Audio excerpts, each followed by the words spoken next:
ఈ విషయం అందరికీ కూడా తెలియచేయండి. ఇన్ని రోజులు ప్రయాణికులు ఎంతో మంది అవస్థలు పడ్డారు. వెంకటేశ్వరపురం బ్రిడ్జికి బొక్కపడింది, మూసివేయడం అనేది జరిగింది.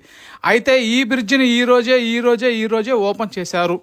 ప్రయాణికులు అందరూ కూడా ఇక నుంచి హాయిగా వెంకటేశ్వరం బ్రిడ్జి పైన, ఫ్లైఓవర్ పైన అందరూ కూడా ప్రయాణించవచ్చు. పనులన్నీ కూడా పూర్తి అయిపోయాయి. నెల రోజుల తర్వాత వీళ్ళు పనులు అనేది పూర్తి చేశారు. ఇది చాలా బాధాకరమైనటువంటి విషయం. నెల రోజుల సమయం అనేది పట్టింది, చాలా లేట్ అయింది. ఏదైతేనేమి చివరికి బ్రిడ్జి అనేది ఓపెన్ చేశారు. ఇంకా హాయిగా మీరందరూ కూడా సంతోషంగా కూడా ఈ బ్రిడ్జి పైన వెళ్ళవచ్చు. అందరికీ ఈ విషయం తెలిసేలా షేర్ చేయండి.